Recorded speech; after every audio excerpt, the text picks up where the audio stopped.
It's very symbolic that a small state of Republic of Armenia that represents a great nation, which is a worldwide nation, was hosting the heads of states of Francophone countries. I think it's very important that Armenia is in the same family of nations that are representing special culture, not only the language but the special culture. A country that are around 80 of them, either members or associate members, that are representing a big part of international relations, a big part of the global economy, a big part of global business. And it's a great honor to have the heads of states visiting Armenia and showing them our country, our beloved country, and also inviting them to be a friend of Armenia.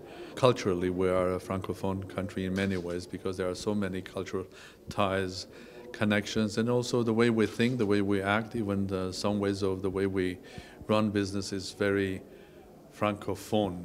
There is no way that we as Armenians will forget the role that the French army and French government, the role they had during the darkest days of our history, which was the genocide of Armenians in 1915 and saving the lives of thousands of Armenians, and in French ships, warships, bringing them to Marseille, where they settled and created a big community in France. And of course, France is a unique country that has recognized the genocide of Armenia, which is an important move from the French side.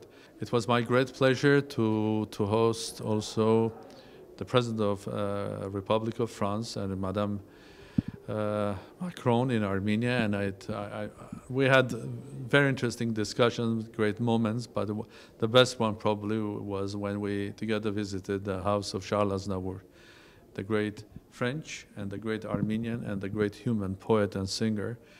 And we shared jointly a very nice time in that beautiful house with the view over Yerevan that will soon become the House of France.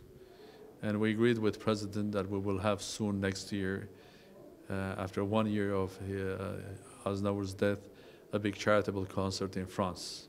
And I hope that the second one will be in Armenia. I'm one of those that believes that all international problems can be resolved. And there's only one way for that resolution, it's a dialogue. And that dialogue is important if the sides are honest and they represent their case. Because there are special human values that we all share.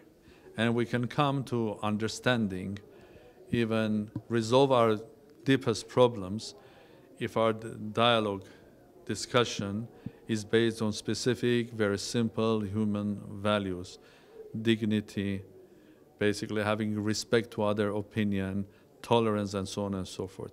So that's why an organization like Montana that has been around for many years and started with a wonderful idea and a great founder, and it's not only there today, I think it's becoming more and more important. Why?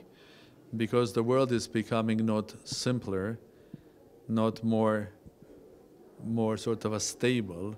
The instability, the dynamism of this world is growing, and it's the time that we have full dialogue on many aspects, and we cannot hide the problems.